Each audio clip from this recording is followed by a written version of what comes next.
ketika anak sedang libur agar siswa tidak terganggu, mangga itu punya kualifikasinya. Jadi bukan tidak boleh yang kedua cuti ini bisa disekaligus,kan bisa dicicil. Bahkan tadi disampaikan baik oleh saya, oleh Pak Opik, cuti itu kalau yang tidak kita ambil itu 1 tahun, tidak kita ambil, maka kita bisa ambil itu sampai 18 hari. Tapi kalau kemudian ternyata 2 tahun kemarin kita ngambil cuti nih, berturut-turut tidak diambil, tapi batasnya 2 tahun, bukan sampai 3 tahun yang ketiga, maka silahkan ambil sampai 24. Boleh dicicil, boleh sekaligus. Nah, kalau terkait dengan MPP, itu maka silahkan Pak Jian dan Pak Opik itu untuk menjelaskan ini itu ya Ibu ya. Ini latihannya sih, tinggal latihan. Oke ya, terima kasih ya. Lombanya untuk Selanjutnya kita lanjutkan ke penanya terakhir, Bapak Saiful Rahman. Kami persilahkan. Ya, punten terkait pertanyaan Ibu tadi, MPP tidak boleh diproses katanya Pak. Nanti kita jelaskan di menu siap jaga ya. Oh iya, siap. Terakhir untuk Bapak Saiful Rahman. Berapa sebenarnya? Maksudnya Assalamualaikum warahmatullahi palingan nanti cara ini apa?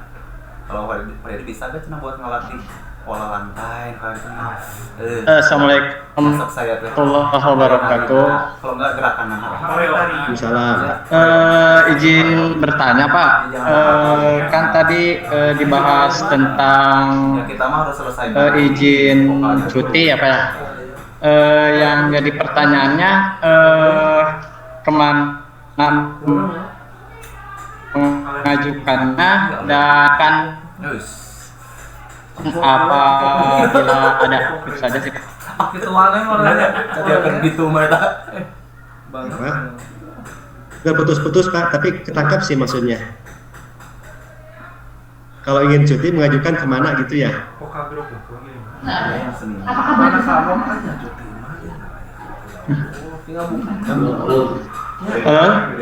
ajukan klik aplikasi Pak. Tadi kalau tidak salah Bapak menanyakan kalau mau cuti mengajukannya kemana ya? Kemana gitu?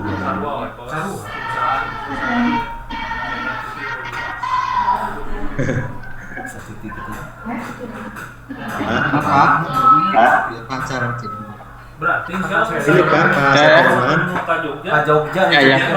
semua oh iya Ya Pak. Tadi kalau tidak salah Bapak menanyakan kalau mau cuti mengajukan kemana gitu ya? Itu Pak. Ya, dan kalau dokumen yang harus dipersiapkan dokumennya apa saja. Sama ini Pak, satu lagi bisa nggak untuk cuti tahunan digunakan untuk duduk bersama-sama gitu aja Pak. Kalau yang cuti Dan aja satu bisa. sekolah semua merenya guru-guru guru-guru ngajar kelas 11 Ya Pak. Kemudian boleh sedikit ya nanti ditambah sama Pak Dian sama Opik ya. Siap mana Pak? Kalau pengajuan cuti itu Pak, itu di dashboard Kimop kita ada cuti. Ada cuti, itu silakan gunakan. Juga Bapak silakan menghubungi langsung juga menghadap ke fasilitator cuti di KCD untuk mengajukan cuti. Tentu ada permohonan dan sebagainya. Kalau kemudian boleh cuti bersama-sama. Kalau cuti kan pribadi-pribadi ya Pak. Cuti itu Bapak ingin cuti, saya ingin cuti untuk kepentingan cuti tahunan. Tapi kalau kemudian misalnya cutinya barengan, sebenarnya Pak kalau cuti barengan itu sekarang juga begitu banyak ASN yang ambil cuti berbarengan dengan kita di kantor lain mungkin di SMA Anu ada yang cuti, di SMA Anu ada yang cuti juga, di kantor dinas Anu ada yang cuti juga bareng dengan kita. Cuman kita tidak tahu cutinya kemana kan? Kita tidak tahu siapa yang cuti bareng dengan kita. Jadi secara normatif pengajuannya secara individual untuk cuti tahunan.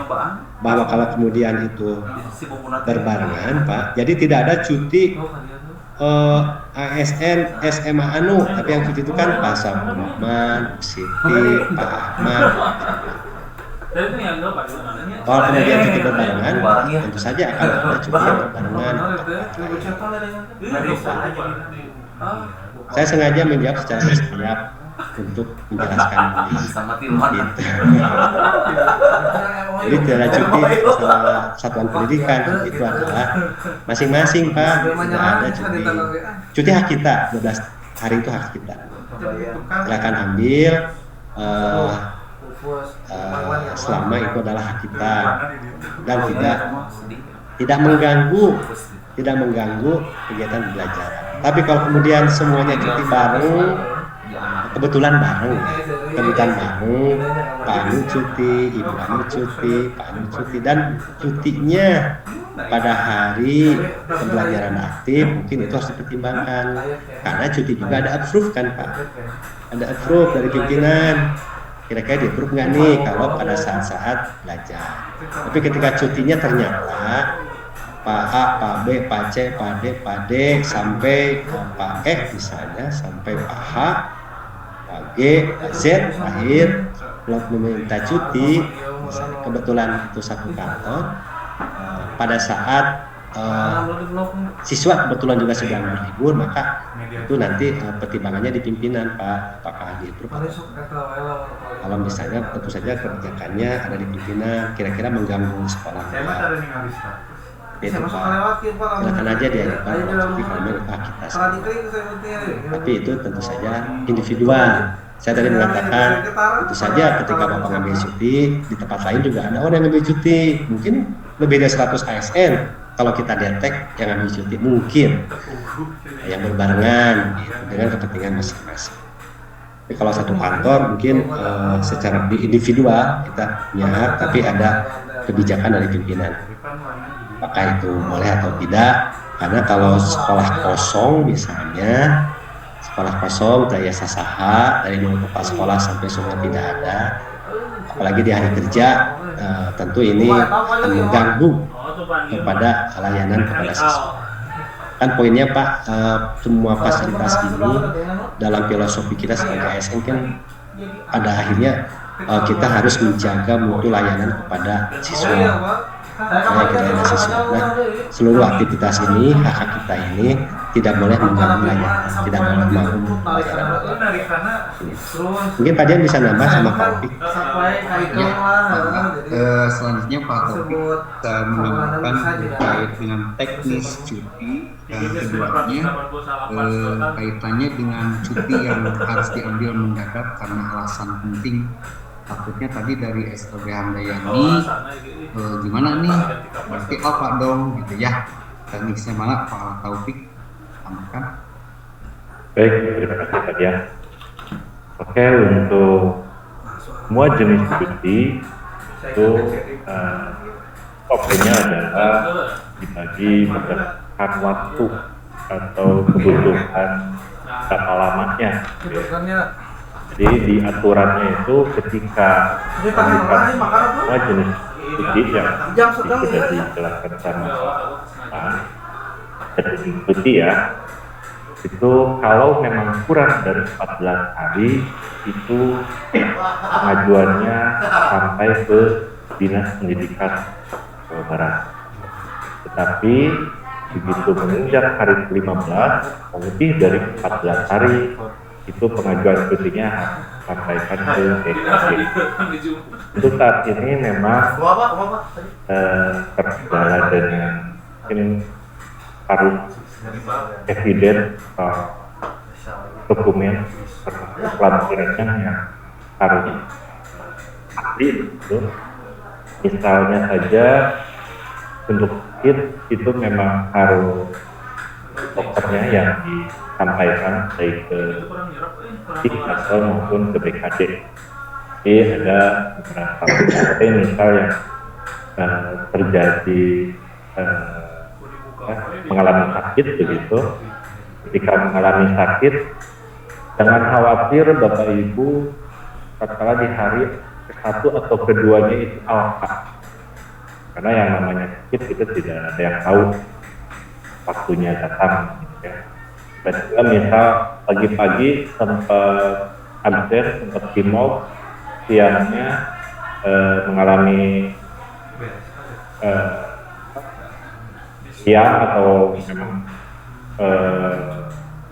nyakit begitu, yang akhirnya izin pulang, pasti frekuensi sorenya itu sudah bisa dilaksanakan.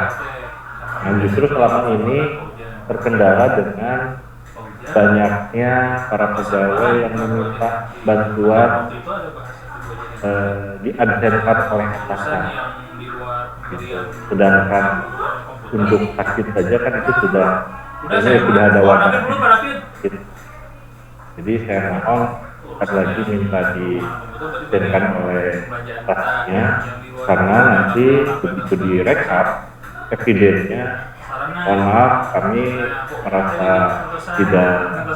tidak pantas lah gitu, tidak patut ketika diabsenkan ternyata bukti evidennya malah yang saya terima itu malah foto bunga gitu ya, atau foto-foto yang lain, atau bahkan malah foto kepala sekolahnya sendiri gitu. Padahal itu sifatnya kan ingin mengabsen itu. Nah, jadi intinya dokumen itu cukup mengisi formulir cuti berikut lampiran sakit, lampirannya surat besar atau gitu ya. Kalau memang cutinya tahunan tadi biasanya untuk ibadah umroh, berarti yang dilampirkannya itu dokumen dari travel atau dari Kemenag. Intinya dari lampiran itu menjelaskan tanggalnya harus tercantum dari tanggal berapa. Kalau sakit 3 hari dari tanggal 1 hingga tanggal 4. Untuk sementara karena yang bersangkutan sakit, di awal absensi atau di awal di setiap perangkatnya itu awalnya itu pasti dinyatakan alfa gitu ya. Nah nanti begitu di hari keempatnya mengajukan cuti sakit, itu kami baik sistem juga setelah di-approve tentunya sama atasan, itu secara sistem akan hilang yang tadinya alfa menjadi cuti sakit. Dan selama cuti sakit terutama kurang dari 1 bulan, itu semua hak-hak bapak ibu selaku pegawai itu diberikan 100%. Gitu ya. Walaupun terkadang memang ini jadi masalah polemik mungkin ya buat teman-teman semua. Tatkala di lapangan itu ada yang menyampaikan ke kami lebih mending cuti daripada memang hadir. Ketika hadir kinerjanya kurang dari 100, ada yang sampai 80, 90, tapi untuk yang mengajukan cuti gitu ya, kayak cuti melahirkan, cuti sakit, misal selama 1 bulan malah mendapatkan nilai mungkin itu yang bisa saya tambahkan dari Pak. Maka dilanjutkan saja. Ya, Bapak Ibu, demikian mungkin pertanyaannya yang sudah dijawab. Mangga selanjutnya Pak Iwan menambahkan, karena di catatan pertanyaan di layar sudah tidak muncul. Mungkin di kolom chat ada beberapa Pak yang sudah ingin. Ya, Pak Dian, ini sudah masuk azan ya. Oh iya. Sudah masuk zuhur. Gini mungkin Bapak Ibu, ini pernyataan sebelum ditutup ya, diselesaikan materi ini. Jadi dari materi ini mudah-mudahan ala kulihal kurang lebihnya mudah-mudahan bisa menginspirasi kita untuk lebih disiplin terkait dengan melaksanakan tugas dan juga pelaksanaan pelaporan kinerja kita di aplikasi. Barangkali sudah selesai Pak Dian untuk materi ini. Saya mohon maaf jika ada kekurangan, ada yang kurang jelas, bisa kita komunikasikan di belakang. Kebetulan juga kita punya tanggung jawab untuk mendampingi seluruh sekolah di KJD 5. Karena kebetulan untuk SMA saya diamanati untuk menjadi Ketua MKPS SMA di KJD 5. SMA saya, kalau untuk SMK Pak Adadi Pak Piaman untuk di KCD 5 sama SLW Pak Asep Yonas. Jadi silakan saja jika ada apa-apa yang terkait dengan banyak hal, Bapak Ibu hubungi seluruh pengawas di KCD 5 karena para pengawas adalah partner, teman, kolega untuk berbagi menyelesaikan masalah-masalah yang ada di sekolah Bapak Ibu. Silakan saja, kita 24 jam terbuka untuk dihubungi, diajak komunikasi oleh seluruh sekolah di KJD wilayah 5. Kita terbuka 24 jam, Bangga Aceh. Terima kasih Pak Dian. Mohon maaf atas segala kekurangan. Assalamualaikum. Waalaikumsalam warahmatullahi wabarakatuh. Terima kasih kepada Bapak Istiawan MA yang telah memberikan materi pada siang ini dengan judul materi overview dari kedisiplinan ASN. Kami ucapkan terima kasih dan close untuk Pak Istiawan atas materi yang luar biasa ini.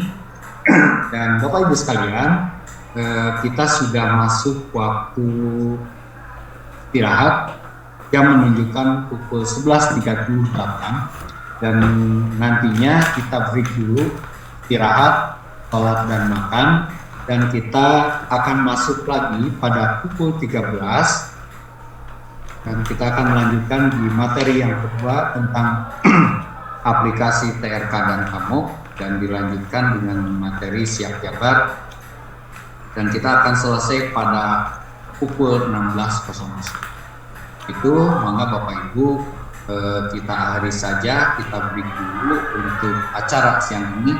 Terima kasih atas seluruh perhatiannya dan terima kasih pula kepada pemateri kita Bapak Iwan. Baik, saya sedikit bercerita, mungkin bagi yang sudah menerima informasi ini, kami sudah melakukan sosialisasi kepada beberapa sekolah kaitan dengan inti dari permasalahannya adalah ada kebijakan baru khususnya untuk ibu guru di kepegawaian fungsional yang nantinya tunjangannya itu berdasarkan kinerja. Akhirnya ini sangat menjadikan hal yang krusial yang harus Bapak Ibu cermati, karena selama ini apapun pencapaian Bapak Ibu itu haknya sampaikan 100%. Ini halnya dengan teman kami di Sulawesi, kalau teman-teman kami di ini kan sudah dijalankan dari tahun 2020 ya, tadi Bu Jadi sampaikan. Awalnya ini prinsip dari GTK ini awalnya itu dari menyikapi bahwa harus adanya keadilan. Ya. Katakan adil ketika seorang pegawai atau seorang itu bisa berkinerja itu mendapatkan reward and punishment sesuai dengan kinerjanya. Jadi dasarnya jangan sampai ada penyampaian atau bahkan ada mungkin protesan yang terus pakai ke Pak Gubernur langsung, salah ada satu yang sah begitu. Kenapa katanya ada pembeda kalau tidak adanya keadilan antara guru yang rajin mengajar dengan guru yang yang begitu ya, leha-leha, yang akhirnya tunjangannya hampir sama saja, dan ini berdampak yang tadinya rajin karena gara-gara flat saja begitu tunjangannya itu jadi dua. Ini yang dasar yang jangan sampai terjadi lagi. Mudah-mudahan dengan diberlakukannya kebijakan baru ini Bapak Ibu bisa saling berlomba-lomba untuk meningkatkan kinerjanya. Selanjutnya ini masalah objektif dan faktualnya dari hasil analisis atau hasil data yang diterima oleh HD juga kinerja Bapak Ibu poin yang dianggap kurang gitu ya. Hampir dianggap semuanya itu dianggap realisir. Dan mudah-mudahan dengan adanya kebijakan baru ini adanya kesederhanaan ya dan praktikal terhadap Bapak Ibu yang harusnya dengan adanya teknologi ini bisa dimanfaatkan untuk mempermudah, jadi bukan berarti untuk mempersulit begitu untuk Bapak Ibu sikapi. Dan yang terakhir memang dijadikan salah satu kewajiban Bapak Ibu untuk mengisi RK. Selama ini baik yang mengisi maupun yang tidak, khususnya di fungsional itu hak untuk tunjangannya di 100%, sedangkan nanti akan berdasarkan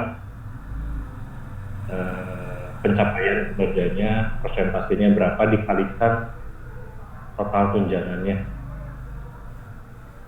Baik, sekalipun kemarin saya hasil FGD itu dari KCD 5 diwakili oleh saya dan salah satu pengawas dengan Pak Haji Yep. Namun mudah-mudahan saya hanya sebatas mengingatkan kembali yang dimana sekolah-sekolah mungkin sudah mendapatkan juga informasi tersebut dari pengawas dari pembinaannya di setiap sekolahnya. Yang pertama itu dari informasi yang saya dapatkan yang harus disampaikan kepada Bapak Ibu adalah adanya perbedaan gitu ya, yang mungkin sebelumnya itu salah satunya di sini ada HP di khusus pimpinan, yang sebelumnya itu tidak ada pengaruhnya, tidak ada pengurangan kinerja. Sedangkan untuk saat ini, mohon maaf, untuk saat ini Bapak Ibu ada perubahan di instruksi khusus pimpinan ini bila mana Bapak Ibu mendapatkan perintah atau mendapatkan tugas gitu. Ya minimal Bapak Ibu sering-sering membuka TRK-nya itu lihat di menu HP khususnya, karena ini ada beberapa yang memang mendapatkan instruksi khusus, tidak akan berlaku untuk semuanya mungkin ya. Tapi insya Allah ke depannya katanya kalau ada disposisi pekerjaan kasarnya, jadi tidak menutup kemungkinan IKP ini bisa dapatkan instruksi khususnya itu langsung dari Pak Gubernur, Wakil Gubernur, atau Pak Sekda, yang nanti diinstruksikan khusus langsung ke satuan pendidikan, atau bisa juga misal dari Pak Gubernur diinstruksikan ke Pak Kadis, dari Pak Kadis diinstruksikan ke Bu KCD, dari Bu KCD barulah ke kepala sekolah gitu, dan dari kepala sekolah diinstruksikan ke Bapak Ibu. Nah, konsekuensinya adalah setiap Bapak Ibu diberi tambahan tugas itu bila dicapai atau dilaksanakan itu mendapatkan 1% atau 1 poin. Sedangkan bila tidak dilaksanakan atau diabaikan itu mendapat sanksi, yaitu 1% pula pengurangan tunjangannya. Dan ini terakumulasi dinilai maksimalnya itu dinilai 20%.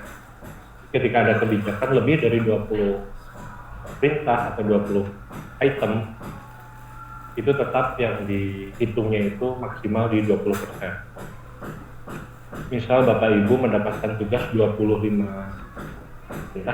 kegiatan, tetap yang akan diberikannya itu hanya 20%.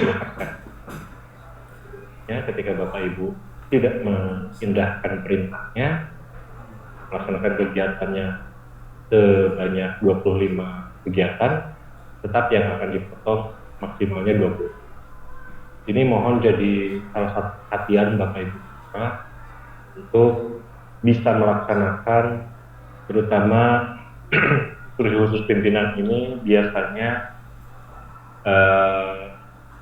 dianggap urgensi begitu ya, atau dianggap mendadak gitu. Jadi setiap saat, kalau bisa setiap hari itu memang diperhatikan apakah ada mendapatkan HP atau tidak, yang nantinya ini harus Bapak Ibu buktikan dengan salah satu evidennya itu Bapak Ibu harus upload hasil kegiatannya. Dan itu nanti ada menunya KP tersebut, saja beritanya dan apa saja yang harus Bapak Ibu upload hasil pekerjaannya gitu ya. Mungkin apakah evidennya itu cukup dengan foto, atau memang kalau diminta data berarti data berupa Excel-nya yang harus di-upload. Baik, itu untuk IKP. Selanjutnya ada perubahan juga kaitan dengan pensiun, yang memang ini pensiun salah satunya ada di menu siap jabar, dan nanti khususnya untuk siap jabar akan dijelaskan oleh Pak Dian ya. Dia nanti untuk ditindakan. Kemudian kaitan dengan TRK ada juga pelaporan aktivitas. Saya yakin Bapak Ibu selama ini sudah melaksanakan dengan baik, menyampaikan pelaporan aktivitas hariannya, di mana berdasarkan aturan hitungan minimal Bapak Ibu untuk menginput aktivitas harian itu sebesar 7.200 menit per bulan, atau minimal 360 menit per bulan. Ini berasumsi bahwa Bapak Ibu punya kewajiban dalam satu hari hadir begitu menggunakan Kimob sebesar 450 menit dan melakukan aktivitas 360 menit, sehingga ada selisih sekitar 90 menit, di mana 90 menit ini bisa digunakan 60 menitnya itu misal dari jam 12 sampai jam 1 siang hari bisa digunakan untuk istirahat atau ibadah begitu ya, sholat zuhur. Kemudian dari setengah 4 sampai jam 4 itu persiapan pulang atau ibadah juga, istirahat juga. Masuk bisa saja Bapak Ibu digunakan untuk menginput aktivitas hariannya. Jadi selama dari pagi-pagi sampai siang hari menjelang pulang itu apa saja yang sudah dikerjakan. Karena pada prinsipnya untuk di TRK itu semboyannya akan apa yang sudah dicatat dan catat apa yang sudah dikerjakan.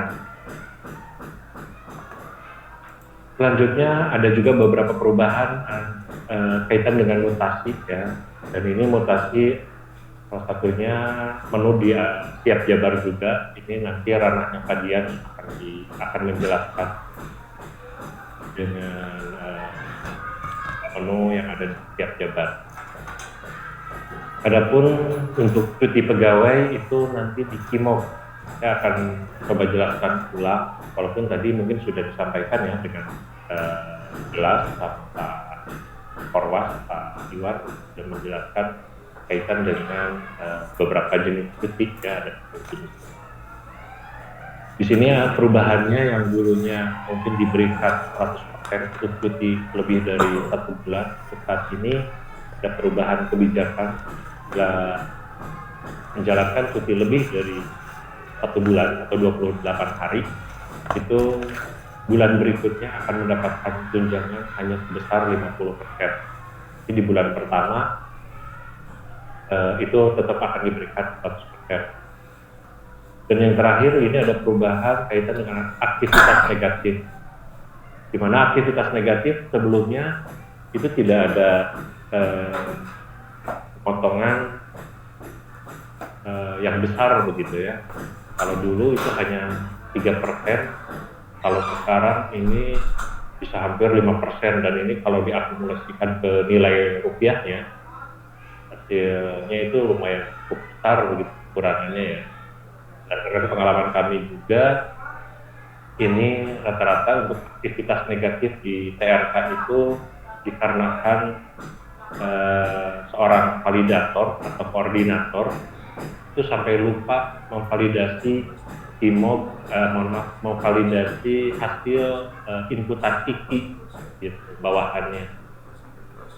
Tapi perlu diketahui juga, khususnya Bapak Ibu, jangan khawatir ketika Bapak Ibu sudah menginput IKI, tetapi atasannya tidak memvalidasi, itu tidak akan mengurangi nilai Bapak Ibu selaku guru yang sudah mengisi begitu.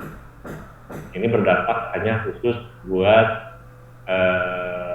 validator atau atasannya begitu, atau koordinator guru yang lupa memvalidasi hasil kegiatan bawahannya gitu.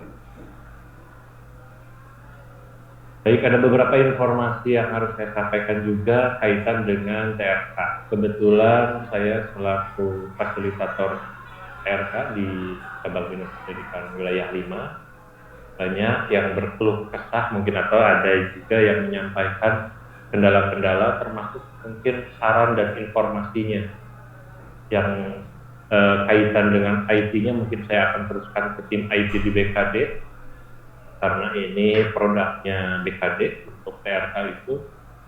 Ada beberapa yang sampai saat ini pun mungkin Bapak Ibu masih belum bisa input SK, karena hanya sebagian saja, yaitu hanya di struktural yang baru selesai, untuk fungsional belum.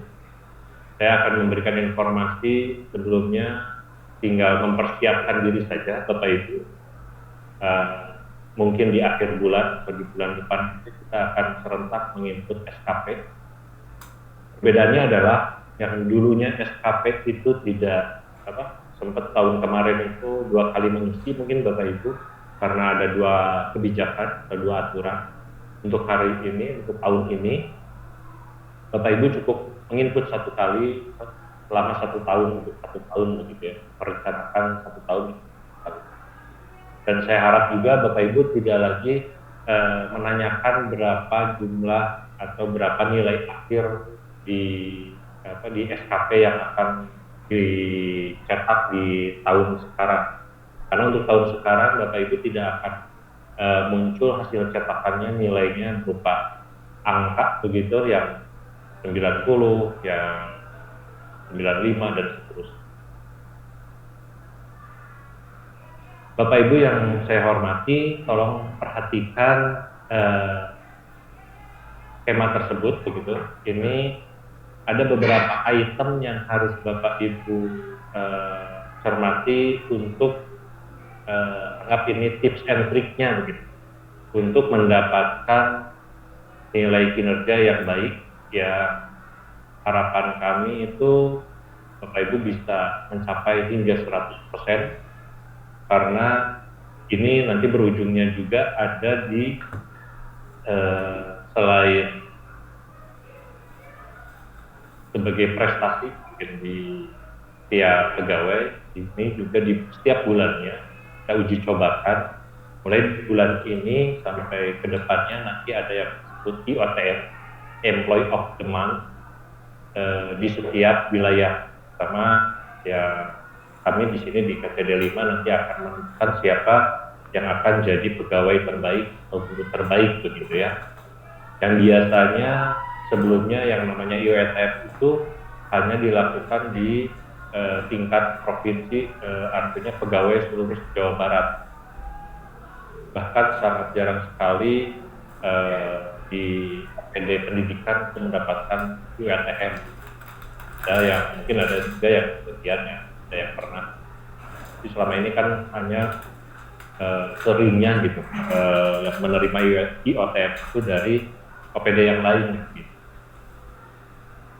Baik, yang pertama, aktivitas itu 100% dari mana sih? Gitu. Banyak yang menanyakan, ini harus disampaikan itu Pada dasarnya Bapak Ibu dituntut itu hanya dua sasaran kinerja, yang satu SKP, sasaran kinerja pegawai, dengan yang keduanya itu perilaku. Di mana SKP ini bobotnya 60% dan perilaku 40%. Kalau Bapak Ibu misal mendapatkan SKP-nya 60%, tetapi mohon maaf perilakunya itu mungkin hasil penilaiannya 30%, otomatis nanti totalnya menjadi 90%. Mudahnya seperti itulah perhitungannya ya. Nah, kemudian kalau SKP itu 60% itu dari mana saja? Nah, 60% ini ternyata terbagi rata menjadi 3 item. Yang satu aktivitas, yang kedua IKI, yang ketiga validasi. Aktivitas juga ada beberapa rumusan yang membedakan gitu ya. Ada yang khusus untuk guru, ada yang khusus untuk guru yang memiliki tugas tambahan di Wakase, koordinator atau kepala perpustakaan, gitu ya, kepala lab, itu memiliki tugas tambahan. Kemudian kalau kepala sekolah juga ada beberapa perbedaan, di mana aktivitas utama ini rata-rata itu di angka 80%, dan untuk aktivitas tambahan 20%. Hasil dari analisis saya sebelumnya, bulan-bulan sebelumnya,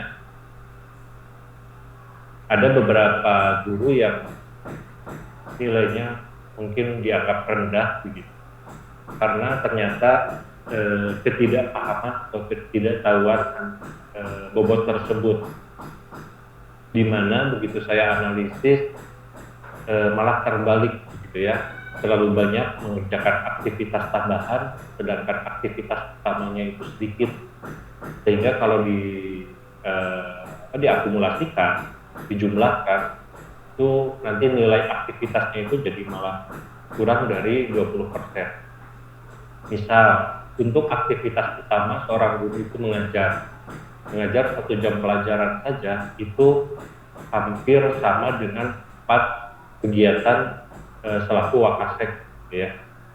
Jadi kalau Wakasek itu lebih banyak mengerjakan tugas tambahannya daripada mengajarnya, itu otomatis nilai aktivitasnya cukup berkurang, cukup drastis.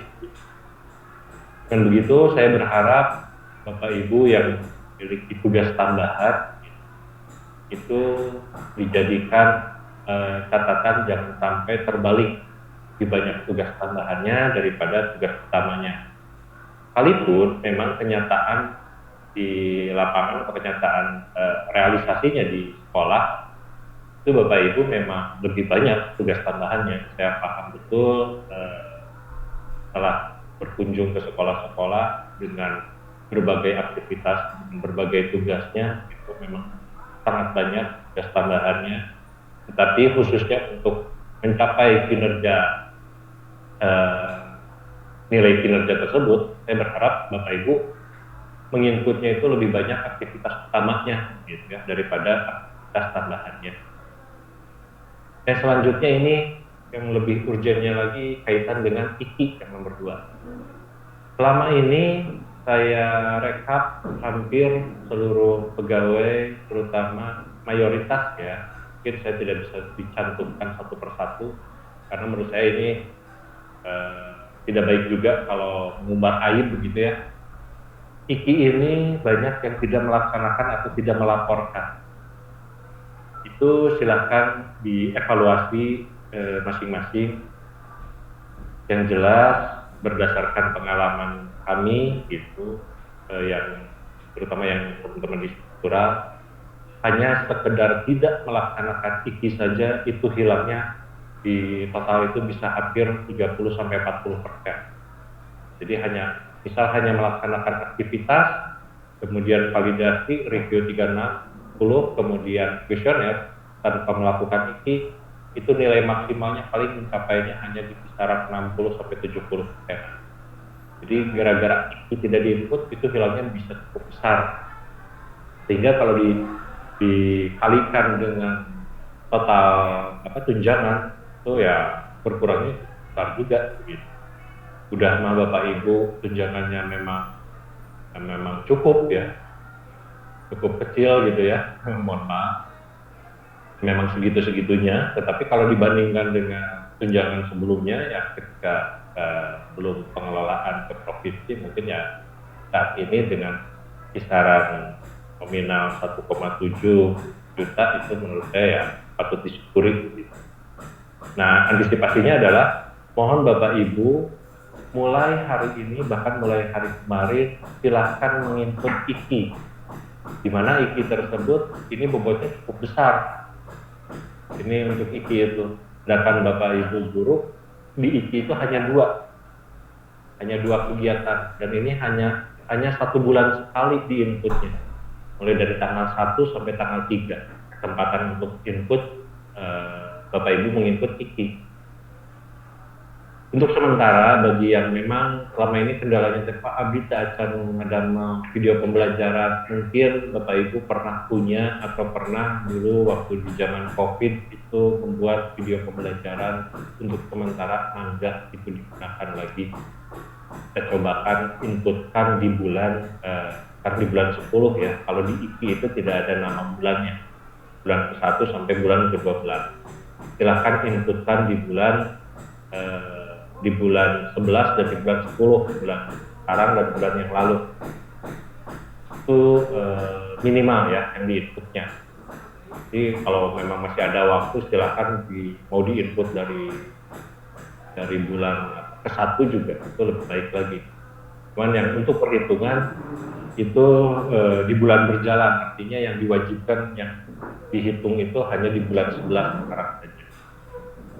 Ataupun kalau sistem itu melihat praktek itu hanya di bulan 10. Jadi saya menegaskan untuk Bapak Ibu menginput IKI, mengupload video pembelajaran tersebut di bulan 10 dan di bulan 11 mengisi IKI-nya.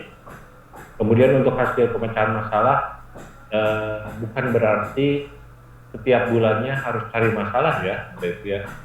Artinya di mana ketika Bapak Ibu dalam proses KBM-nya mendapatkan kendala, itu tolong diinventarisir dan harusnya dicarikan juga solusinya.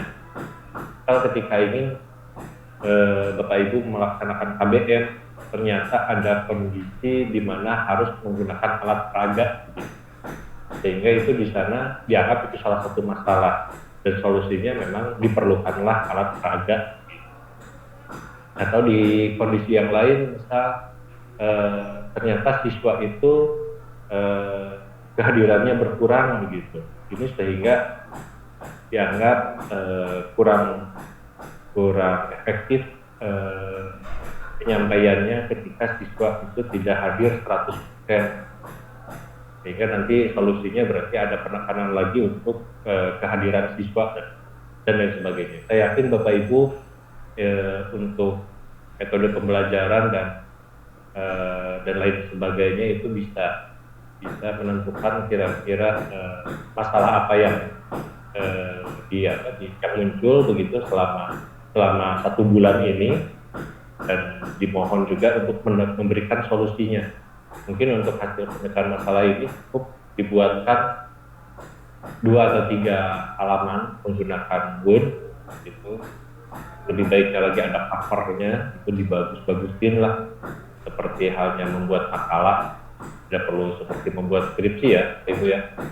Itu diupload gitu, filenya, dengan catatan sistem itu akan menerima uploadan itu maksimal filenya tidak lebih dari 2 mega ya. Mungkin kalau menggunakan gambar, foto dan lain sebagainya lampirannya itu diharapkan sudah terkompres atau dianggap filenya sudah kecil. Dan untuk video pembelajaran, saya yakin bukan berarti karena di sana juga ada fasilitas untuk upload video, bukan berarti videonya diupload di IKI ya Bapak Ibu ya. Dan juga Bapak Ibu sebetulnya video pembelajaran itu disimpan di YouTube atau di Google Drive gitu. Cukup linknya saja ya disatukan di TRK di menu IKI ya. seperti itu ya teknisnya, bukan videonya yang diupload di menu IKI, karena keterbatasan tadi penyimpanan server itu maksimal yang diupload itu 2 mega. Akhirnya mungkin ada salah satu kasus dipotong-potong videonya. Ternyata 2 mega itu hanya cukup durasinya misal 3 menit. Jadi begitu tim validator atau atasannya mencoba membuka, pengen ngecek hasil video bahan pembelajaran Bapak Ibu, itu baru hanya sebatas pembuka begitu, assalamualaikum, sudah selesai. Itu yang maksud saya yang tidak diharapkan ya. Jadi mohon dibuatkannya itu di luar aplikasi IKI atau di luar menu IKI. Jadi yang di IKI itu hanya pencantuman linknya saja. Selanjutnya untuk IKI tersebut ada harapan juga buat tim IT, sarannya begitu, tolong jangan sampai video itu dibuatkan menggunakan aplikasi yang bersifat endorse atau yang menggunakan watermark begitu. Tapi kalaupun memang itu sudah keterbatasan atau kemampuan Bapak Ibu yang memang ternyata masih menggunakan watermark, untuk saat ini masih dianggap wajar. Namun alangkah lebih baiknya kalau Bapak Ibu tidak menggunakan watermark, itu yang sangat diharapkan. Apa sih watermark itu? Misal jika Bapak Ibu kalau menggunakan sosmed itu, misal TikTok, lalu ada logo TikToknya gitu ya, yang sudut kanan, mungkin sudut kiri atau di sudut bawah gitu ya. Kalau menggunakan recording in progress, nanti ada tulisan cam scannernya atau Viva Video gitu ya, yang saya tahu, atau ada juga CapCut, atau ada juga aplikasi lain yang memang itu dimunculkan ketika aplikasinya tidak berbayar. Jadi kalau Bapak Ibu dianggap ingin lebih profesional lagi, itu diharapkannya itu videonya berupa video yang tanpa watermark atau yang berbayar. Itu untuk IKI. Selanjutnya untuk validasi ini dilakukan tentunya oleh atasannya. Atasan dari Bapak Ibu guru itu adalah seorang koordinator, dan koordinator nanti akan divalidasi oleh kepala sekolah, dan kepala sekolah nanti akan divalidasi oleh pengawas barulah divalidasi oleh kepala cabang dinas. Lanjut kita ke perilaku. Di perilaku itu ada review 360, di mana ini ada beberapa sub item dari review 360, terutama kaitan dengan komitmen ya. Komitmen di sini kalau untuk komitmen kerjasama itu bisa dianggapnya koordinasi, entah itu kerjasama sama rekan gitu, sama koordinasi dengan bawahan, dan juga dengan kerjasama dengan atasan. Nah, banyak juga yang menanyakan perihal inisiatif kerja. Apa sih inisiatif kerja? Inisiatif kerja itu yang pertama yang saya dapatkan hasil analisis itu, mohon jangan sampai ada dokumentasi atau bukti, itu buktinya berupa foto yang fotonya mohon maaf itu dianggap melakukan pekerjaan kasar ya. Misal judulnya inisiatif kerja itu membersihkan ruangan, yang akhirnya kita selaku guru itu malah coba memegang atau lagi di foto pegang kemoceng gitu ya. Jadi mohon maaf, bukan kita selaku pelakunya, tetapi bisa saja inisiatif kerja ini misal untuk membersihkan ruang kerja kita itu dengan cara menginstruksikan begitu ke penjaga sekolah atau ke petugas kebersihan sekolah untuk membersihkan. Itu salah satu bentuk inisiatif kerja. Dan sedangkan yang komitmen ini pun banyak juga yang belum mengisi. Komitmen itu komitmen perilaku itu sebetulnya penilaian atas dasar kegiatan Bapak Ibu di setiap hari Senin. Ya, hari Senin itu melaksanakan upacara atau apel gitu. Jadi ini harus wajib Bapak Ibu mengikuti upacara di setiap hari Senin, dan buktinya, evidennya, fotonya harus di-uploadkan juga. Ini dimana kalau saja satu kali saja tidak mengikuti upacara atau absen, ini sangat berpengaruh kepada persentase hasil kinerja. Jadi kalaupun dalam 1 bulan ada 4 minggu atau 4 kali Senin, berarti saya harap 4-4-nya Bapak Ibu bisa hadir. Dan terutama bagi yang mempunyai tugas atau dinas luar, diharapkan menurut saya jangan sampai melaksanakan dinas luar di hari Senin. Hindari tugas-tugas di hari Senin, berarti dinas luar di hari Senin. Karena ini sudah terbukti pengalaman kami ketika mendapatkan tugas atau dinas luar di hari Senin. Misal teman kami koordinasi ke distrik, ke Rajiman, melaksanakan apel atau upacaranya itu di distrik di Bandung. Ternyata itu tidak terhitung ya. Jadi yang namanya komitmen itu melaksanakan apel pagi atau melaksanakan upacara baik di hari Senin maupun upacara di hari-hari besar, itu harus di lokasi presensinya masing-masing sesuai dengan titik koordinasi timobnya masing-masing. Artinya harus di sekolahnya masing-masing gitu ya. Dan tadi saya lupa, untuk inisiatif kerja minimal saja Bapak Ibu bisa menginput itu dalam 1 bulan satu inisiatif kerja ya. Ya syukur-syukur kalau tiap minggu gitu ada inisiatif kerjanya, ada permasalahan yang kemudian Bapak Ibu bisa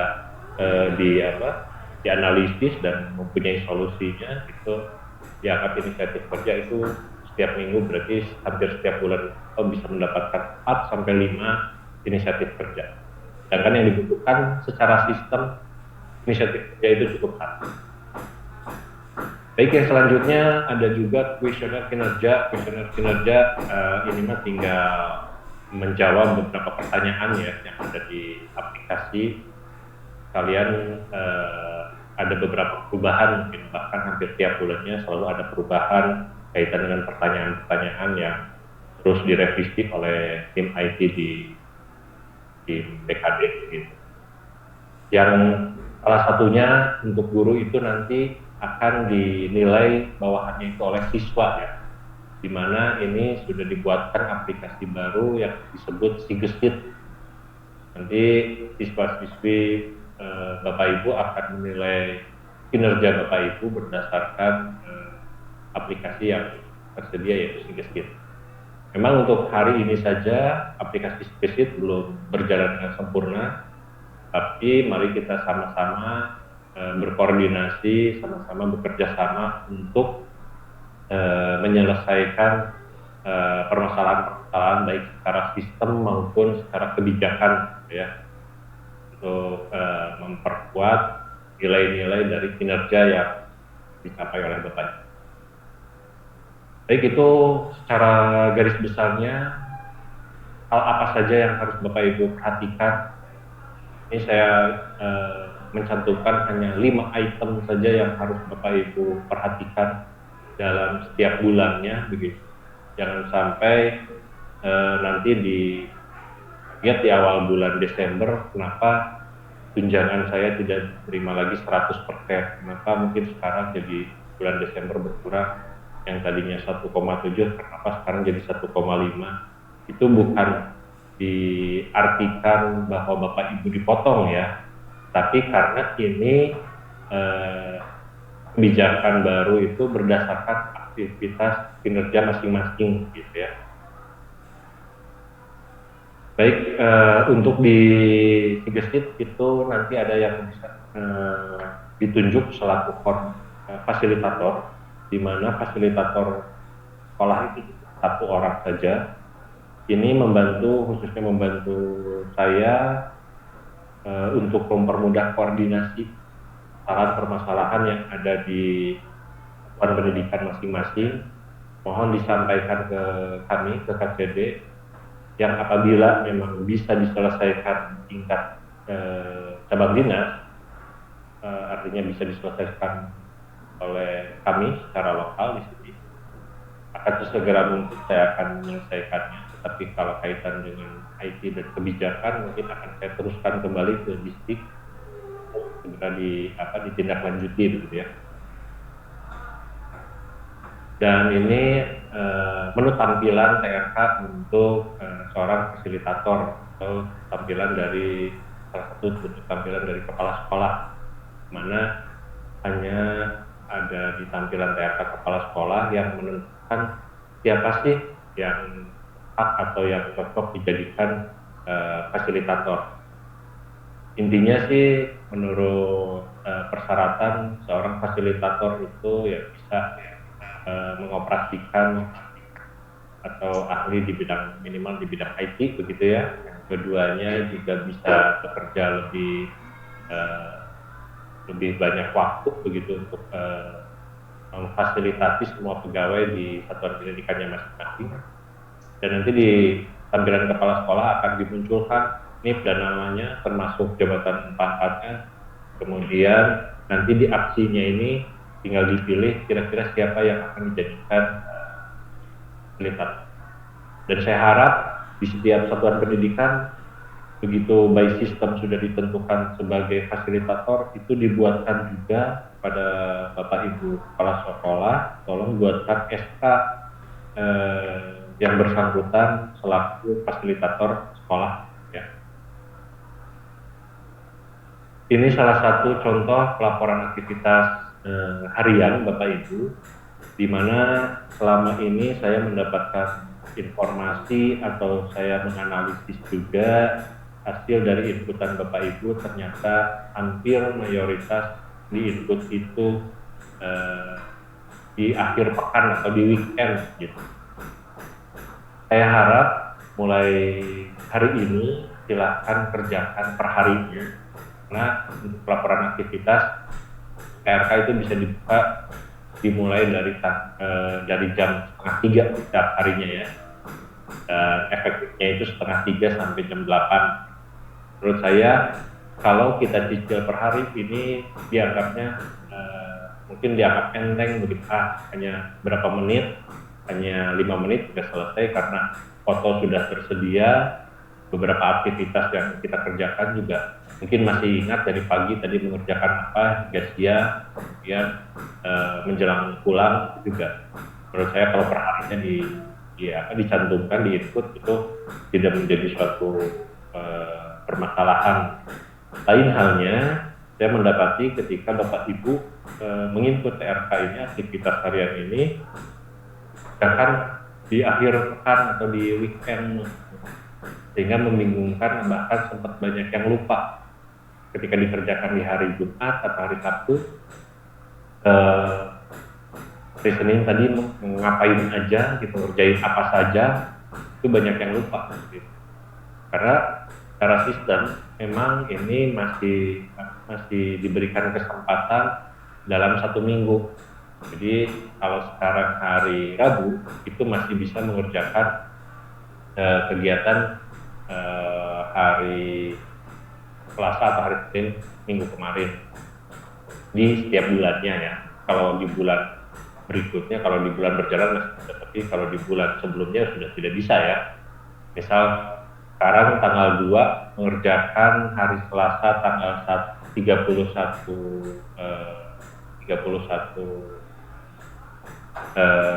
September, 31 Oktober itu sudah tidak bisa kan. Tapi kalau misal mengerjakan tanggal 6, mengerjakan yang tanggal 1 itu masih bisa. Ini untuk aktivitas harian, silakan Bapak Ibu input. Bahkan mungkin tadi Pak Iwan termasuk terutama Bu KCD juga sempat menyampaikan aktivitas harian bagi para guru itu menurut saya sudah flat ya. Jadi bisa saja Bapak Ibu tinggal membuatkan catatan kata kerjanya di awalnya gitu. Kita mengajar materi apa di kelas mana begitu. Itu di-input di hari Senin yang dibuatkan sampai hari Jumat. Karena nanti Senin depan sampai Jumat depan itu pasti saya yakin jadwalnya sama gitu ya tiap minggunya. Jadi Bapak Ibu sebetulnya tinggal buatkan saja skemanya itu, catatannya itu setiap minggu. Karena nanti tinggal minggu depannya tinggal copy paste menurut saya. Gampangnya seperti itulah. Baik, selanjutnya setelah menentukan siapa seorang fasilitator yang nanti akan membantu kami di fasilitator KCD, setiap satuan pendidikan juga diperlukan koordinator. Jadi hitungannya, strukturnya itu ketika ada beberapa guru, misal 5-7 guru, itu dibutuhkan satu koordinator guru. Ya, nanti dari guru ke-1 sampai guru ke-5 itu akan divalidasi oleh koordinator guru ke-1. Yang selanjutnya mungkin guru ke-6 sampai guru 10 begitu, nanti akan divalidasi oleh koordinator 2 dan seterusnya. Dan ini ada beberapa syarat yang harus diperhatikan. Seorang koordinator itu, mohon maaf, tidak boleh usianya lebih dari 58 tahun. Kemudian jabatannya memang harus guru. Mohon maaf untuk dan ada pertanyaan apakah boleh sama non ASN dan lain sebagainya. Mungkin itu hanya sebatas bantuan saja ya, membantu cara mengoperasikannya begitu. Tetapi kaitan dengan kebijakan dan lain sebagainya itu menjadi kewenangan dan kewajiban koordinator guru NS. Kemudian mohon maaf juga ketika koordinator itu ditunjuk, dia menjabat juga selaku arsiparis atau mantan Kasubag TU ya. Mohon maaf Bapak Ibu ya, Kasubag TU itu saya harap jadi ditunjuk selaku koordinator. Dan yang terakhir tidak boleh juga pegawai yang DPK, karena ini menjadikan kesulitan ketika nanti akan memvalidasi guru-gurunya, karena beliau tidak hadir setiap hari di satuan pendidikannya yang tingkalnya begitu, karena beliau itu pasti sedang melaksanakan tugasnya di sekolah lain ya, atau di sekolah swasta. Nah, ini ada beberapa struktur pencapaian atau cara memvalidasi. Ketika gurunya banyak, tadi misal ada guru 1-5, koordinator gurunya 1 orang. Ketika koordinator gurunya misal ada 10, karena gurunya 50, itu nanti ada lagi di atasnya koordinator koor. Koordinator koor nanti akan divalidasi oleh kepala sekolah divalidasi pengawas sekolah. Nah, ini urutannya, sehingga saya ingatkan kembali, ini membutuhkan proses, membutuhkan waktu. Sehingga sekalipun secara sistem itu Bapak Ibu diberikan kesempatan menginput itu sampai tanggal 8, kami tetap berharap Bapak Ibu itu selesai sampai tanggal 3, artinya selesai besok ya. Dan ini diberikan kesempatan untuk para koordinator atau para validator. Tanggal 4 sampai tanggal 5 itu harus sudah selesai memvalidasi semua bawahannya. Ini untuk tanggal 6 sampai tanggal 8 itu diberikan kesempatan untuk membuat sanggahan atau melakukan banding ketika Bapak Ibu guru ada kesalahan baik sistem atau kesalahan input atau lupa dan lain sebagainya. Kita lupa menginput tanggal sekian atau lupa menginput IKI, itu bisa kita kemudian nanti diajukan banding, tentunya dengan ada evidennya ya, bisa untuk kembali lagi mengisi atau menyampaikan apa yang ketertinggalan atau yang lupa setelah waktu menginput di tanggal 1 sampai tanggal 3. Hasil dari kuesioner pembelajaran guru ini banyak sekali ya variasinya. Ternyata setelah saya analisis Adapun beberapa kebutuhan data pembelajaran guru adalah yang pertama jumlah jam mengajar guru untuk menghitung ABK, yang kedua kebutuhan guru di setiap sekolahnya itu harus ini memang jadi tugas, bukan salah satu tugas vokasi kurikulum saja, mungkin jadi pembahasan juga di para kepala sekolah. Dimohon bisa menyiapkan jangan sampai kejadian di salah satu sekolah misal guru A itu ternyata dipadatkan gitu dari Senin sampai Rabu itu jadwal mengajarnya padat, sedangkan hari Kamis, hari Jumat dia tidak bagian jam mengajar, dan ini mengakibatkan ada ketimpangan gitu ya jam mengajarnya. Ini ujung-ujungnya nanti akan mengakibatkan juga perolehan persentasenya akan berkurang bagi guru tersebut. Lanjut. Ini kaitan dengan nanti dengan suggestif, di mana jangan sampai saat ini saja masih ada yang terutama fasilitator yang salah penempatan atau salah membuatkan struktur ya. Salah membuatkan struktur yang harusnya guru pertama itu dia mengajar kelas 10A dan 10B, ini malah diinputannya 10C atau 10D, sehingga nanti penilaiannya itu tidak efektif. Ada pertanyaan, kenapa dengan guru A? Karena guru A tersebut tidak mengajar di kelas C, otomatis dia akan menjawab tidak. Dan dampaknya ketika dimintain nilaiannya pun tidak akan optimal karena dia tidak tahu siswa tersebut cara mengajar tersebut seperti apa. Harusnya ini memang dibuatkan ya satuan pendidikan peta topografisnya atau strukturnya yang baik sesuai dengan tugas atau sesuai dengan SKKBN-nya begitu ya. Guru A ngajar di mana, guru B ngajar di mana saja, kelas apa saja. Ini sampai saat ini saya masih meminta butuh bantuan seorang fasilitator untuk memastikan skema atau memastikan strukturnya ya, untuk memudahkan nanti penilaian siswa di aplikasi SIGES. Baik, kalaupun ada kendala nanti mungkin ini bisa sambil berjalan sambil nanti ada sesi tanya jawab. Selanjutnya akan sekilas saja untuk KIMOP, karena tadi sudah dijelaskan juga sama Pak Korwas. Yang pertama saya mengingatkan untuk izin di KIMOP itu ada izin, ada 2 izin. Yang satu izin terlambat, yang kedua izin cepat. Jadi ketika Bapak Ibu mempunyai kendala angkat sekolah tapi ada kendala misalnya macet, S-Bahn dan lain sebagainya yang akhirnya nanti ada kemungkinan sampai ke sekolah terlambat, itu disarankan menggunakan izin tersebut, izin terlambat. Izin terlambat bisa dilakukan 15 menit atau 5 menit sebelumnya, sarankan.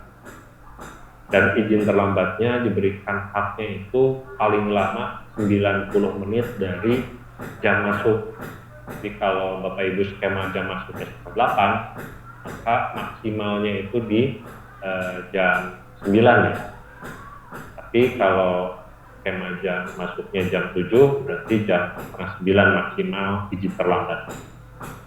Dan sama halnya ketika mengajukan izin pulang cepat. Izin pulang cepat pun hanya berlaku 90 menit sebelumnya. Sebelum jam 4 berarti setengah 3 itu baru boleh kita izin pulang cepat. Jadi tidak bisa mengajukan izin pulang cepatnya pengen pulang cepat jam 2 gitu. Itu untuk izin.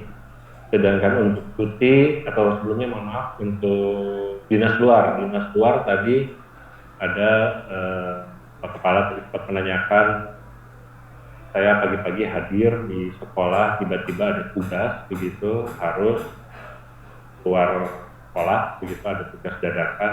Saya sarankan itu berarti mengajukan masuk kerja dinas luar. Di presensi pagi-paginya di sekolah, kemudian melaksanakan tugas luar, presensinya otomatis pulangnya sorenya itu melakukan di luar sekolah. Itu masuk kerja dinas. Lain halnya ketika dinas luar full itu absensinya harus 3 kali. Tadi Pak Korwas menyampaikan memang betul mungkin secara teknisnya atau yang dialaminya itu harus dari subuh berangkat dari rumah. Tetapi yang namanya disiplin itu bukan berapa menit sebelumnya atau bukan berapa menit setelah pulangnya diperhitungkan, tetapi yang baik menurut sistem, baik menurut aturan itu ketepatan Bapak Ibu dalam presensi, ketepatan Bapak Ibu ketika melakukan absensi. Jadi baiknya itu toleransinya tidak besar ya. Jadi misal harus tepat di jam 8 dan harus tepat pulang di jam 16 atau jam 4 sore. Dan itu tidak jadi masalah ketika mengajukan dinas luar full, absensi setengah 8-nya itu dianggap berangkatnya begitu, dan absensi tiba di lokasinya dan setengah 8 lebih 1 menit itu menjadi masalah untuk Wikimo. Dan selanjutnya yang ketiga ada dinas luar masuk kerja. Kalau dinas luar masuk kerja berarti absensi yang pertamanya bisa di mana saja, artinya sesuai dengan surat tugas ya, bukan di mana saja, boleh di mana saja. Yang namanya dinas luar itu harus berdasarkan surat tugas. Misal ada seorang bendahara diperintahkan untuk mengambil dana BOS, sehingga dia mengajukan dinas luar kerja. Berarti pagi-pagi itu absensi misal di bank, kemudian nanti kembali lagi ke sekolah, absensi pulangnya barulah di sekolah. Itu untuk dinas luar mas. Dan untuk cuti itu tadi disampaikan ada 7 cuti, di mana ini SOP-nya untuk sementara masih double ya, baik secara digital maupun secara dokumen, karena dokumen tersebut harus ditandatangani.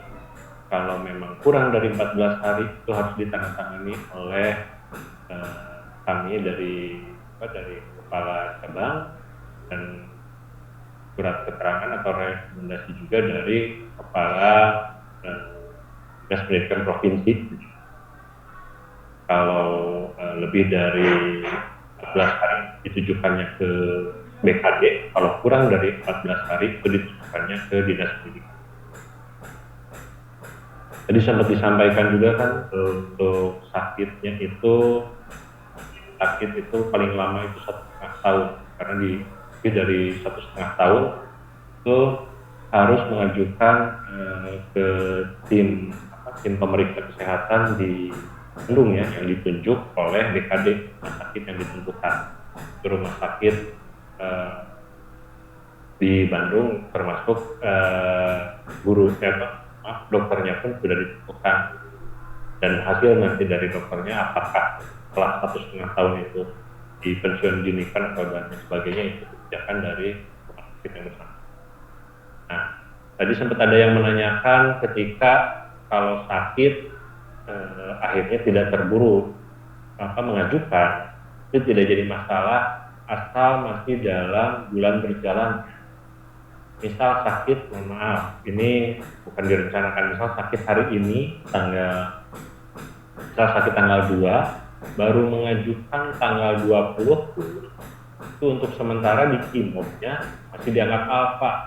Tapi pas di tanggal 20 sudah approve sama atasan, itu otomatis yang di kimob tadinya alfa menjadi cuti sakit, begitu. Itu tidak jadi masalah. Yang penting masih dalam 1 bulan itu. Yang saya khawatirkan adalah ketika sakit itu ada di tanggal akhir bulan, baru mengajukannya tanggal 1 atau tanggal 2-nya.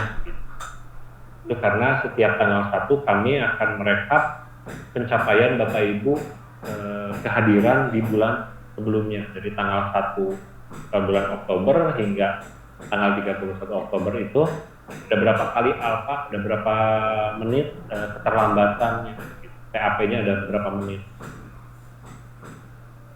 Jadi untuk yang masih dalam bulan berjalan itu tidak jadi masalah kalau mengajukannya dianggap terlambat. Untuk sementara jangan merasa khawatir ketika sakit memang dialfakan terlebih dahulu. Jangan-jangan justru karena ketidaktahuan ini akhirnya meminta bantuan kepala sekolah atau atasannya untuk melakukan absensi, yang akhirnya nanti mohon maaf absensinya itu muncul di evidennya kepala sekolah memfotokan yang akan bersangkutan, ya difotokanlah foto kepala sekolahnya atau foto benda atau suatu barang begitu ya. Menurut saya itu tidak tepat begitu. Jadi kalau memang sakit sampaikan saja, dan memang ini haknya Bapak Ibu untuk mengajukan. Ini tidak ada berapa kali kesempatannya, kemudian berapa dalam 1 bulan boleh cuti sakit berapa kali, tidak ada ya. Intinya hanya secara sistem hanya ditentukan saja kewenangannya atau kebijakannya. Kalau kurang dari 14 hari itu kewenangan OPD Dinas Pendidikan, kalau lebih dari 14 hari kewenangan BKD. Dan yang kami minta dari KCD itu hanya 3 item saja. Yang pertama surat pengantar dari sekolah, formulir yang diisi oleh yang bersangkutan, dan yang terakhir lampirannya adalah lampiran dari dokter atau dari rumah sakit.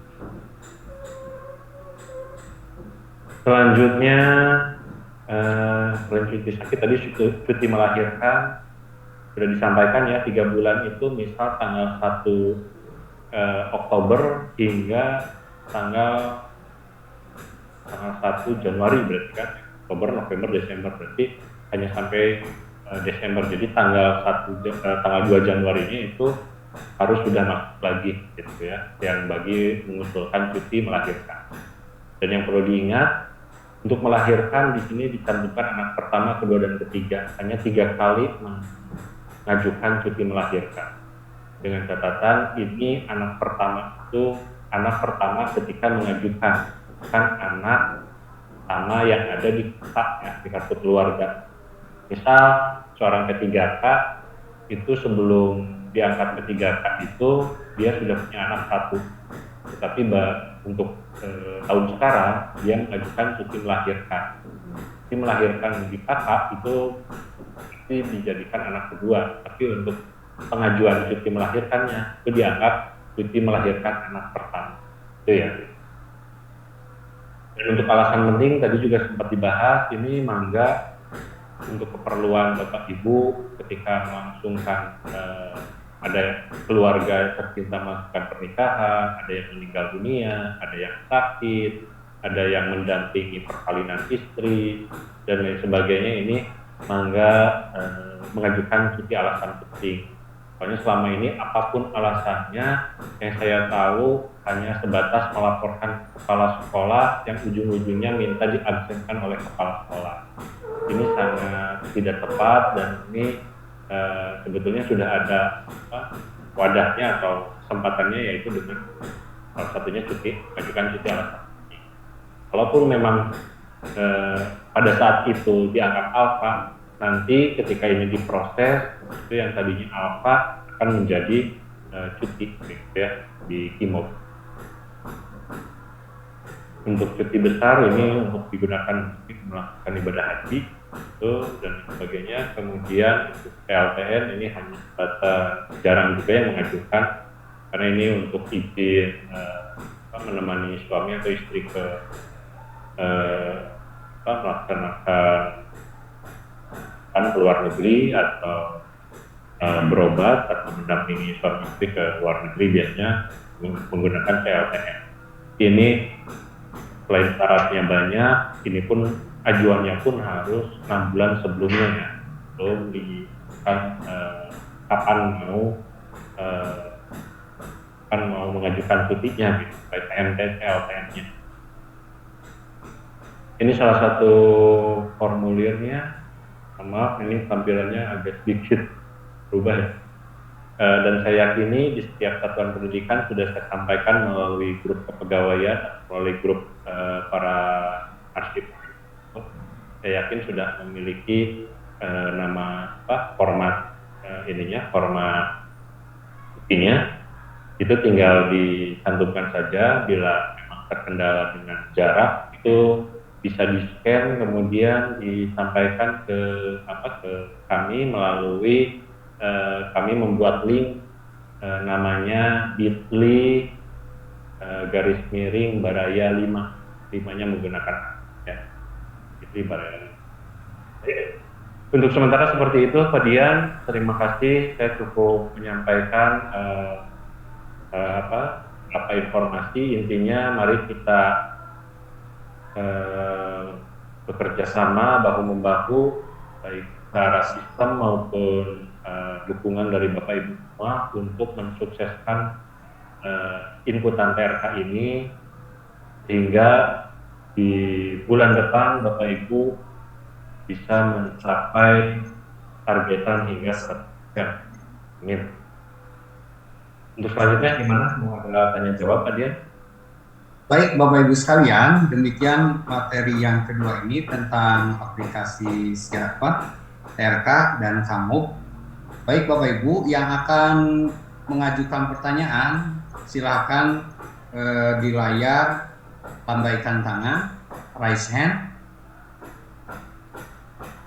Baik, kita mulai saja dulu dari SLB Surade. Kami persilahkan.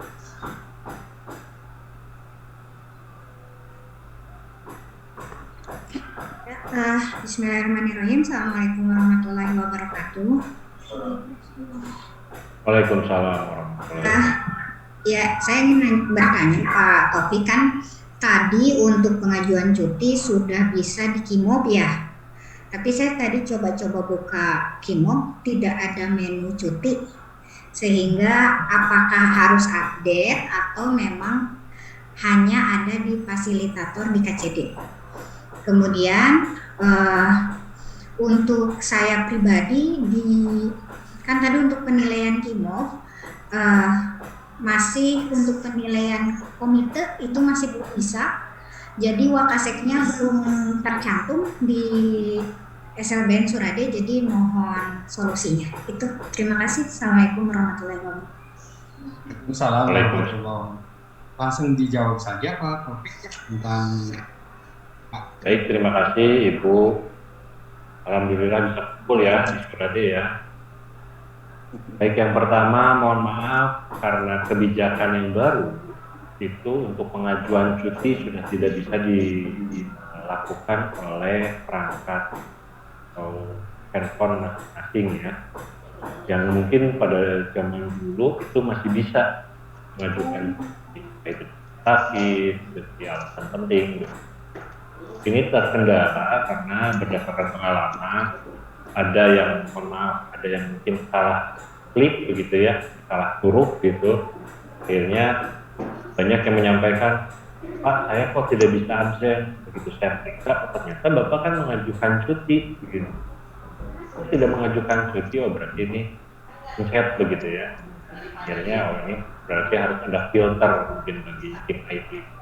Yang kedua, ada juga yang ini terkendala dengan memang betul mengajukan cuti, tetapi bagian Hukbis di BKD itu merasa kesulitan ketika meminta lampiran atau data pendukungnya. Ini sebetulnya cuti umroh, tapi kok malah pilihnya malah ke LTM atau ke malah salah pencet malah ke cuti alasan penting gitu. Tapi dilihat lampirannya ini mah jadwal dari Kemenag atau dari travelnya ini akan melaksanakan umroh. Ya diarahnya harusnya memilihnya di tahunan haknya Bapak Ibu. Nah seperti itu. Jadi dari semenjak itu ada kebijakan baru dari BKD, kalau untuk mengajukan cuti itu harus koordinasi dengan fasilitator di PD-nya masing-masing. Ini mulai bulan April ya, mulai bulan April seingat saya itu semua ajuan cuti itu harus disampaikan ke KCD, harus koordinasi dengan kami di sini untuk bisa meneruskan atau mengajukan langsung ke baik ke Distrik maupun ke BKD. Ya, sesuai dengan yang tadi perhitungannya apakah di 14 hari atau kurang dari 14 hari atau lebih dari 14 hari. Kalau memang kurang dari 14 hari itu cukup ditandatangani oleh kepala distrik, ya bisa di-approve dan bisa dilaksanakan, tidak disetujui gitu cutinya. So, ya. Yang kedua tadi, mohon maaf apa Pak Dian? Ibu teh? Ajuan, ya untuk ajuan cuti begitu ya Bu ya. Karena sudah tidak bisa lagi diajukan oleh perangkat atau pakai handphone masing-masing, jadi harus menyampaikan menggunakan formulir yang tadi saya sampaikan, formulir dan lampirannya. Kalau rumah sakit berarti lampiran surat dokter atau surat dari puskesmas atau dari rumah sakit. Mohon maaf yang keduanya? Yang keduanya itu untuk penilaian TRK oleh komite itu saya selalu kosong ya yang guru-gurunya karena Wakasek itu belum masuk. Oke. Baik Bapak Ibu, makanya tadi yang pertama tugas di TRK itu terutama khususnya untuk kepala sekolah dan fasilitator itu pastikan dulu strukturnya.